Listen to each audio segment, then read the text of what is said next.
1 करोड. 1 करोड. मित्रांनो 1 करोडची मागणी आहे की पहिला मुलगा हा नंतर 3 मुलं. हा वा. पण आता 1 कोटी तर काय ठरवलंय विकायचं का नाही? तसा माझ्या हिशोबानं आपला एक मुलगा नोकरीलाच लागला म्हणायचं. तुम्ही राजाला फुकट द्यायला निघाला. फुकट द्यायला आता वायदी घेणार का तुम्ही? आणि वेळ पडली तर विकणार सुद्धा.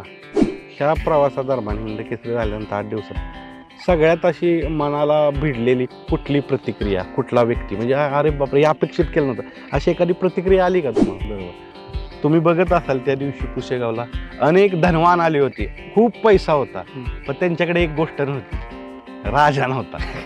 आणि आज तुमच्याकडे राजा आहे. ज्यावेळेस फायनल पळाय गेलं त्यावेळेस तुम्ही कुठं होता? ते दिसायला जरी समोरच्याला नरम असाला तरी फक्त पळायलाच तो आहे ना. मित्रांनो, या व्हिडिओला लाईक करा व सँडी आणि यादव या चॅनलला सबस्क्राईब करून जी घंटा दिसते ना तिथे क्लिक करा.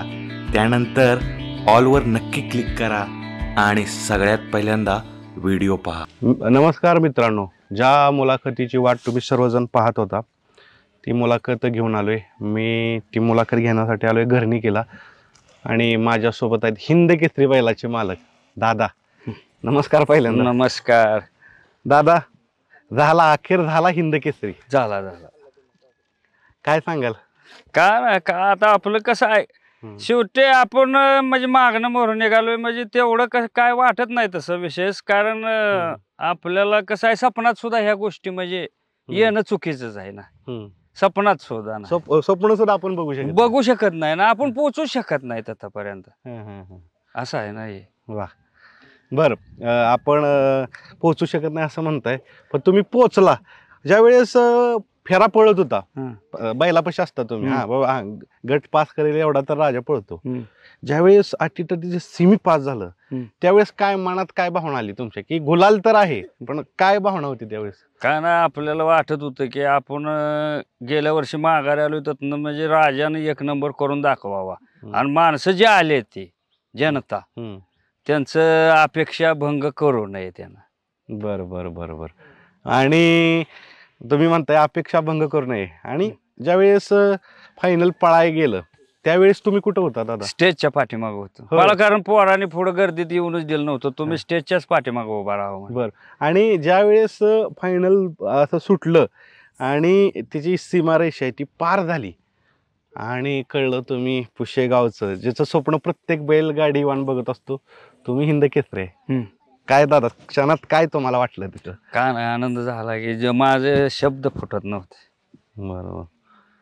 आणि त्यात काय झालं, मी गाडीपाशी ज्या वेळा आलो त्यावेळा तुम्ही स्वतःच पळत आला, त्यामुळे तरी भरपूर आनंद झाला. कारण हा माणूस पळत येतोय आज म्हणजे मोठा माणूस, म्हणजे आनंद होतो ना. शब्द तरी निघाला का तुम्ही आला त्यावेळेला?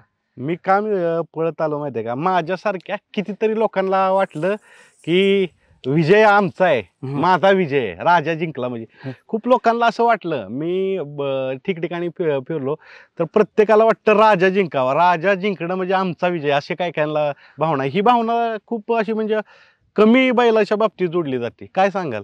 बरोबर आहे, कारण आपला सर्वसामान्यांचा हा बैल आहे. कारण आपल्याला काय कुठं आपण कधी कोणाला म्हणजे वाईट लेखलं नाही, त्यामुळे सर्वांचीच तुमची म्हणजे अपेक्षाच आहे ना, राजाने 1 नंबर करावा, राजाने 1 नंबर करावा. त्यामुळं ते काय एवढं म्हणजे हे नाही ना, अपेक्षा तुमच्या आहे ते तेवढ्या राजानं पुऱ्या कराव्या, हे माझं मत आहे. बरोबर. आणि नाही तो करतोय. आता मला न्यायचे ज्या गोष्टीची चर्चा महाराष्ट्रभर चालू आहे, पहिल्यांदा सांगा ज्यावेळेस फायनल झालं सगळं बक्षीस वितरण झालं, बैलाला मागणी खूप मोठी आली. कितीला आली ती पहिल्यांदा सांगा? 1 करोड. 1 करोड. मित्रांनो 1 करोडची मागणी. आणि पुशेगावचा 1 नंबर घेतल्यानंतर 1 करोडची मागणी होणं ही कुठल्याही मालकाला खूप मोठी गोष्ट आहे. तर 1 करोडची मागणी काय सांगाल? मी आजपासून तुम्हाला गरीब नाही म्हणणार, कारण तुम्ही श्रीमंत आहे. 1 कोटीचा बैल तुमच्या पाठीमागे. बरोबर आहे की आपण आहे की आता काय 1 कोटीचं असल्यामुळं माणसाला प्रत्येकाला वाटणार की गरीब हा राहिलेला नाही आता. वा. पण आता 1 कोटी तर काय ठरवलंय विकायचं का नाही? नाही. का हो? 1 कोटी म्हणजे खूप मोठी रक्कम आहे. असली तरी ती क्षणाची रक्कम आहे. त्याला 50 वाटा असते, त्या गरीब परपंचात ही राहत नाही ते ना. म्हणजे त्यातच आता आपण पुढं काय करायचं ते ऍडजस्टमेंट करूनच करायचं. कारण मी नेहमी म्हणतो पैसा देव नाही, देव नाही, पैसा म्हणजे देव नाही, पण पैसा देवापेक्षा बी कमी नाही. 3 मुलं आहेत, घरची परिस्थिती बघताय, सगळ्या गोष्टी आहेत, गोटा बी त्याला नाहीये.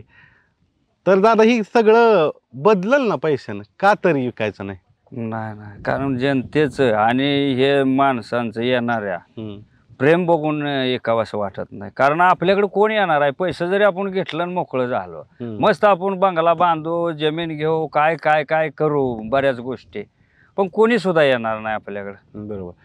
तुम्ही बघत असाल त्या दिवशी पुशेगावला अनेक धनवान आले होते, खूप पैसा होता, पण त्यांच्याकडे एक गोष्ट नव्हती, राजा नव्हता. आणि आज तुमच्याकडे राजा आहे. राजा असल्यामुळे सर्व गोष्टी होते त्या भाऊ. कारण करून देईल तो थोडं थोडं कमायना, पण आज तो तसा माझ्या हिशोबानं आपला एक मुलगा नोकरीलाच लागला म्हणायचं. वाह, क्या बात आहे. तुम्ही मला असं तुम्ही बोललेला की पहिला मुलगा हा, नंतर 3 मुलं, हा पोरगा आता कमवता झाला असं म्हणूया. कमवता झाला, आता त्यानं ते आम्हाला सांभाळायचं आहे. क्या बात आहे. वा दादा, आपण ज्या वेळेस बैल घेतो, बैल तुम्ही घेतला बी नाही, घरच्या गायचा आहे, त्याच्यात विशेष असं म्हणजे दिसणं नाहीये की असं वेगळं पण चांगलं काहीतरी, एक साधा घरातील त्याला काही सांभाळ नाहीये एवढा, आणि तिथून उभा राहिला हिंद केसरी. म्हणजे मी हे वाक्य जाणीवपूर्वक बोलतो, राजा हा एका दिवसात घडलेला बैल नाही, तो घडत घडत इथपर्यंत आलेला आहे. पाठीमागं बघता कसा प्रवास वाटतो राजाचा, शून्यापासून. ज्यावेळेस तुम्ही गायला वासरू झाला असेल त्यावेळेस वाटलं होतं का? काय सुद्धा नाही, फुकाट द्यायला निघालो, तू काही का नेलं नाही वासरू. तेच तुम्ही राजाला फुकट द्यायला निघाला? फुकाट द्यायला निघालो, नेऊन म्हणलं होतं सांभाळा आपलं नाव तरी हाना, तरी सुद्धा कोणी नेलेलं नाही वासरू. नाही नेलं? नाही. कुणाला सांगितलं होतं तुम्ही फुकट? अंकुश पोकळे आणि आपला बंडा माने आहे, दोघाला म्हणलं होतं. ते आले का हिंद केसरी झाले हो? होय आले ते रोज, ते अंकु पोकळे तरी रोजच घरी असतो. मग काय म्हणले दादा, तुम्ही दिला नाही म्हणणार? काय नाही, ते आनंदात आहे ते सर्व. म्हणले तुमच्यापाशी राहिला म्हणून तो हिंद केसरी राहिला. आणि तुम्हाला हे बी जाणवलं असेल राजाचं की तुमच्या कुटुंबातील सदस्य आहे, आणि राजा ह्या परिस्थितीत एवढा समरूप झालाय, काय सांगाल? कारण काय आहे, तो बैल बाहेर गेला तर म्हणजे तुम्ही म्हणता खात बी नाही, काय विषय आहे नक्की तो? काय का आता त्याचं त्याला माहिती, पण नाही खात नाही बैल, खात नाही, पाणी पित नाही, बसत नाही बाहेर गेला का. म्हणून आम्हाला लांब अड्ड्यावर जावायचं म्हणजे इच्छा होत नाही. आपलं 100-125 किलोमीटर पर्यंत जायचं, सकाळचं जायचं, संध्याकाळी माघारी यायचं. बरं, एवढा समरूप झालाय म्हणजे त्याला घर, त्याला आवडतं. जी नैसर्गिक पद्धतीनं सांभाळ आहे दादांचा, नैसर्गिक पद्धतीनं सगळ्या गोष्टी करतात. म्हणजे आपण काय म्हणतो, भाजी भाकरीवरचा पैलवान आहे, त्यामुळे ती गोष्ट आवडते आणि तो त्याच्या परफॉर्मन्समधून सगळ्यांना दाखवून देतो. जरूर नाही मित्रांनो, चांगला गोठा असणं, चांगलं सांभाळ असणं सगळ्यात महत्त्वाचं असतं. त्या बैलाचं पळणं आणि मालकाशी असणारी आपण म्हणू एक ऋणानुबंध. बघा आत्ता बी गोंजरण्यासाठी येतोय. काय सांगा राजाचं ऋणानुबंध तुमचे? काय नाही, पोरासारखाच आहे की आपल्याला. ते 50दा सकाळपासून संध्याकाळपर्यंत 50दा हात फिरवायचा, आपलं जवळ येतंय, आलं का हात फिरवायचं आपलं, एवढं काम करतो आम्ही, बाकी काय नाही. पुशेगावच्या मैदानाकडे नेतो. पुशेगावच्या मैदानाकडं अपेक्षित होतं का दादा की एकच नंबर करेल, म्हणजे गुलालात राहील हे अपेक्षित असणार, राजा गुलालात राहतो, पण 1 नंबर करेल असं वाटलं होतं का? नाही, कसं आहे, पैऱ्यावर शेवटी अवलंबून राहतं. पैऱ्या तसं पुतण्यानं चांगला केला, त्यामुळं जराशी म्हणजे एक 90% तरी अपेक्षा होती त्याच्याकडे. हो, पैरा कोण बघतो? बाबू मानेकर. बाबू माने, त्याच्याकडे त्याच्याच नावावर गाडी बी त्याच्याच नावावर पळते, आम्ही काय नाही करत, आणि तो आपला करतो ते चांगलं करतो. बर, आता पारितोषिक घेतलं, सगळ्या गोष्टी झाल्या, घरी आला, आणि घरी आल्यानंतर गावकऱ्यांच्या काय रिॲक्शन होत्या? कारण कसं आहे, ह्या बैलाचं नाव गावाच्या नावावरून प्रसिद्ध आहे, घरणिकीचा राजा, नाव एखाद्या मालकाच्या नावावरून नाही, तर गावाची काय प्रतिक्रिया होते? गाव आनंदित होतं. ज्या वेळेला 1 नंबर पुकारला होता त्यावेळेला गावाने फटाकड्या उडवून हे समजा जल्लोष केला होता इथं गावातच. आम्ही ज्या वेळेला 12 वाजता आलो त्यावेळेला बी पोरं चौकात उभा राहिले होते, तवा फटाकड्या उडवल्या, पेढ बेड वाटत होते. पेढ वाटले, पेढ वाटले, राजानं दिवाळी दिली. दिली दिली. हा. दिवाळी दिली, सगळ्यांना सेलिब्रेट करण्याची संधी दिली. हा. आपण ही दादा चर्चा घेतोय. मी पाठीमागे मुलाखत तुम्हाला काय गोष्टी विचारल्या होत्या की काय काय गोष्टी तुम्ही विकल्या, तर दादा आता आता काय नाही ना विकावं लागणार? आता नाही लागायचं विकाव, नाही ना, नाही. आणि वेळ पडली तर विकणार सुद्धा राजासाठी. राजासाठी. वा. पण मला वाटतंय तुम्ही मागाशी म्हणत होता की पोरगा आहे हा, म्हणजे आता पोरगा जॉबला लागलाय. हा. 3 पोरगा तर आहे, पण 1 नंबरचा पोरगा आता Job ला. कमवायला लागलाय. वा. कमवायला लागलाय. आता ज्यावेळेस आपण राजाचं एकंदरीत तुम्ही जलमला लहान वासरू होतं आणि सगळ्या गोष्टी करत होता, तर ह्याचं काय काय गोष्टी अशा तुम्हाला स्वभाव वैशिष्ट्य सांगा की ह्यामुळं राजा वेगळा आहे बाकी बैलांपेक्षा? काय वैशिष्ट्य आहे असं? वैशिष्ट्य कसं आहे, ते दिसायला जरी समोरच्याला नरम असला तरी फक्त पळायलाच तो आहे ना. दिसायला कोणी त्याला काय म्हणणार आहे, हे काय पळतंय काय म्हणणार आहे ते. असे म्हणजे माणसाने चिडवून सुद्धा आम्हाला इथवर पोहोचवलंय. तुम्ही भारी मुद्दा म्हणता, टीका केली तुमच्या म्हणजे बैलाला चिडवायची, आता बैल कसा दिसतोय, काय कशाला आणलाय, अशी तोंडाव म्हणायची लोक. तोंडा म्हणत होते. होय. आणि हे पळतं का, आणि हे लय माणसं चिडवायचे आम्हाला. पण त्यावेळेस काय काय तुम्ही मनात काय म्हणायचं? मनात एकच जिद्द की आपण निघायचं ह्यातनं बाहेर, हं. एवढीच जिद्द ठेवलेली. हिंद केसरी पर्यंत प्रवास करताना भरपूर मुलं हा व्हिडिओ बघतात, बैलगाडी मालक बघतात. काय हो तुम्हाला जाणवलं ह्या प्रवासात, काय जाणवलं? बैलगाडा क्षेत्र कसं आहे? बैलगाडा क्षेत्र तसं काय माहितीये का, पैसा नसला तर क्षेत्र चालत नाही. पैसा पाहिजे, पैसा लागतो. होय. पैसा असला तर सर्व गोष्टी होत्या त्या. त्यामुळं पैसा हे मेन महत्वाचाच आहे ह्या विषयात. सर्व होतंय. मग पैशानं कसं आहे, पैरं होत्यात, पुढचं भवितव्य म्हणजे त्यावरच चालतंय ना. पण आता तुमच्या व्यक्तीला तेच नसतं ना हो दादा, पैसा नसतो, मग कसं पुढे जायचं? काय काय गरीब लोकांकडे बैल चांगली आहेत, पण कसं मग पुढे जायचं? पैसा तर सर्व आहे म्हणताय तुम्ही. नाही नाही, मग जाऊ शकत नाही ते. नाही जाऊ शकत. जाऊ शकत नाही ते. पैसा असेल तरच जाऊ शकते ह्या क्षेत्रात. काय करायचं मग आता ज्यांच्याकडे पैसे नसतील, तुम्ही म्हणताय पुढे जायचं नाही, तर काहीतरी असेल, कारण ती तुम्ही जवळनं झेलले, म्हणजे पैशाचं किती महत्व असतं ही तुम्ही जवळनं झेलले, त्यासाठी काय काय गोष्टी तुम्ही विकले. तर कसं सांगाल तुम्ही की म्हणजे एखादा गरीबा घरचा बैल आहे, पळतोय, तुम्ही म्हणताय पैशावर होऊ शकत नाही, पण अशी कुठली गोष्ट मनात ठेवायचं की एक दिवस येईल, असं कुठली गोष्ट सांगा? मग त्यानं झगडूनच वर यायला लागतंय. त्यानं असं वर लगेच पोचत नाही ते. नाही ना. नाही नाही, हळूहळू हळूहळूच वर निघायचं. बैलगाड्या संघर्ष खूप आहे का? खूप आहे, खूप. कारण अटीतटीचा जो आज 1 नंबर करतोय ते उद्या गटाला सुद्धा पडतोय. त्यामुळे संघर्ष तसं भरपूर आहे. कारण आम्ही अशी उदाहरणं बरीच बघितलेली आहेत. 1 नंबर करणार सुद्धा गटाला मार खाऊन घरी जावं लागतंय. आता वायदी घेणार का तुम्ही? तुम्ही दिली म्हणत होता मागच्या मला. नाही, वायदी घेणार की. घेणार घेणार सोडणार नाही. कारण आपण जेवढं भोगलंय तेवढं नाही हो, वायदी घेतल्याशिवाय जमणारच नाही ना. कारण काय माहितीये का, तुम्ही वायदी दिली म्हणून तुमच्या तोंडून ही आज वाक्य येते. हो हो, बरोबर आहे ना. आपण दिल्या म्हणल्यावर घ्यायला काय आपल्याला. आणि ज्यांनी प्रेमापोटी बैल दिले त्यांच्या त्यांच्यासाठी संध्याकाळच्या 12ला त्यांनी हाक दिली तरी उभा राहणार. तर त्यांनी संध्याकाळी 12ला सांगावं की बैल घेऊन यायला लागतोय, 12ला जाणार. बघा मित्रांनो, आता कुणी पडत्या काळात दादांना मदत केली, त्याच्यासाठी राजा सदैव. हा, सदैव. अहो 3 बैल आहे ते बघा, मासाळचा चिक्क्या, रायफल, भारत. अहो यांच्यासाठी आम्ही रातचं सुद्धा जाणार. त्यांनी काय केलं त्यांनी, म्हणजे पडत्या काळात मदत केली असेल, म्हणजे काय तुम्हाला पैर दिलं का? काय पैर दिलं त्यांनी. बैल त्यांची स्वतःची झोपली आपल्या बैला बरोबर. म्हणजे तुम्ही कृतज्ञ आहात त्या बैलांशी, त्या मालकांशी. नाही ना, आपण कधीच गद्दारपणा करणार नाही, हे पहिलं वाक्य. आणि कोणाला वर चढून बोलणार बी नाही. आणि हे क्षेत्र कसं आहे, संयम जेवढा पाळावा तेवढंच तुम्ही टिकला. आणि जर तू केलं का नाही, गर्वानं छाती फुगली, काही फुटती छाती सुद्धा. बर दादा, काय सांगाल मला? एक महत्वाचा मुद्दा मी बघितलं, तुम्ही काही जास्त आरडाओरडा केला नाही जिंकल्यानंतर, म्हणजे जास्त ही केलं नाही आरडाओरडा, तिथल्या तिथं केला. जल्लोषाबद्दल काय सांगाल? जल्लोष नाही का, कसं आहे, आपण संयमानच राहणार. जल्लोष करून काय बैल ती बी आपलीच आहे ती.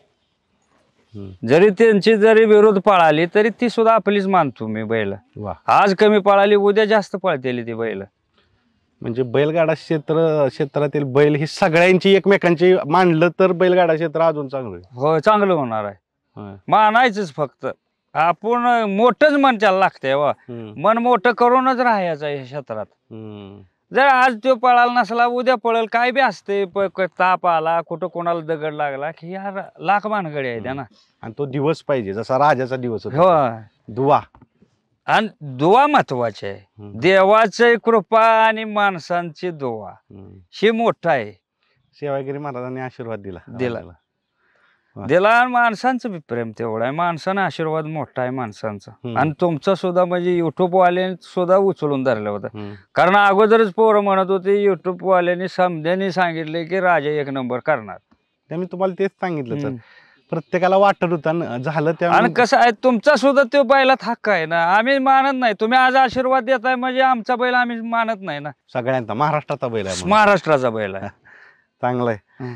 आता अशा प्रश्नांकडे आपण नेऊया की प्रश्नांची तुम्ही थेट उत्तरं द्या.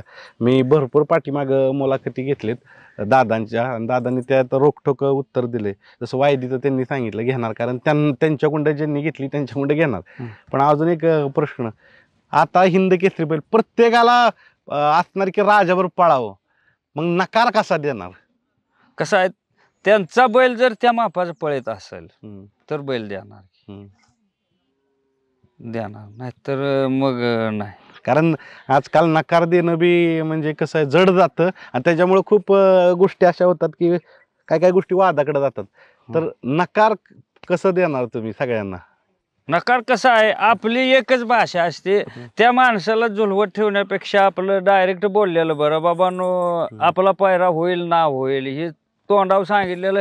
तोंडावर एखाद्याने 2 शिव्या देऊ द्या ते बरं. पण तो माणूस असा चिडून पुन्हा येऊ नये ना. बरोबर. स्पष्ट नकार देणं ही बैलगाड्यात जर असेल तर ते नियोजन पुढच्या व्यक्तीला तसं करता येतं. हो काय दिला पाहिजे नकार स्पष्ट आहे ना. हा स्पष्ट दिला पाहिजे. कारण झुलवत ठेवायचं आज देतो उद्या देतो म्हणायचं त्या माणसाने वाट बघायची ना आपण जर तिसरीकडे जायचं म्हटलं तर ती चुकीचं आहे हम्म. माझ्या मते. मग ती बैलगाडी क्षेत्राची काय गोडी असेल त्याची ते आपल्याला माहिती नाही. पण माझ्या मते तरी ती चुकीचं आहे. आपण स्पष्ट म्हटलं पाहिजे बाबा तुम्हाला बैल देतो म्हटलं तर तिथं दिलाच पाहिजे. हम्म. हा नाही म्हटलं तर आपण सांगायचं तोंडा बाबा बघू पुढं कावा तरी वेळ आली तर तुला बाबा फोन करून सांगू आम्ही की बाबा अमक्या फडाव घेऊन ये बैल. ह्या प्रवासादरम्यान हिंद केसरी झाल्यानंतर 8 दिवसात सगळ्यात अशी मनाला भिडलेली कुठली प्रतिक्रिया, कुठला व्यक्ती म्हणजे अरे बापरे हे अपेक्षित केलं नव्हतं अशी एखादी प्रतिक्रिया आली का तुम्हाला? नाही सर्वांनी. कारण जिल्ह्यातनं बाहेरनं माणसं समधे भेटायला आले होते. काय ते काय एकच आलं नाही सर्व आलं. चंद्रहार दादा स्वतः आलं होतं. भाऊंचं पोरगा आलं होतं. पुन्हा पडळकर आमदार आहेत तर त्यांचं भाव आलं होतं. MM नाना आलं होतं. सर्व येते ते. पुन्हा शिराळ्याचं नगरसेवक आलं होतं 32 शिराळा. बर. ही सगळी लोक कोणामुळे आले? राजा राजामुळे. म्हणून तुम्हाला विकायचं नाही. हा हे ध्यानात ठेवायचं. आपल्या घराला पाय त्यांचं लागणं म्हणजे लय मोठं हो.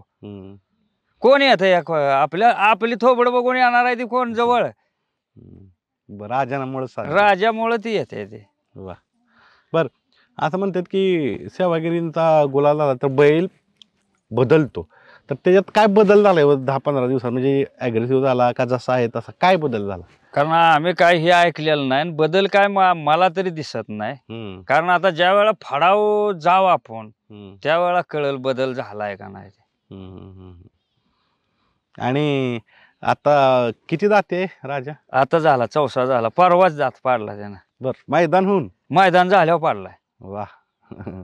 दुसऱ्यामध्ये म्हणू आपण 3 दातांनी त्यानं घेतलेलं आहे पारितोषिक. बर. आता दादा आपण ह्या सगळ्या विषयावर चर्चा करतोय. घरच्यांची भूमिका काय असते? कारण कशी आहेत घरची सगळी एवढी एकत्र तुमचं कुटुंब आहे 3 मुलं त्याच्यानंतर सगळ्या गोष्टी असतात. घरच्यांची काय भूमिका आहे म्हणजे राजाविषयी? काय नाही सर्व चांगलं आहे म्हणते ती. काय जण आहे त्यांचीच भूमिका आहे? त्यांची सर्वांची आहे भूमिका. बास म्हणते त्यात आपल्याला मस्त ते नाव कमवून दिलं. आपला पळू इथनं पुढं नाहीतर घरी राहू द्या बांधून पण आपला घरी राहिला. बर.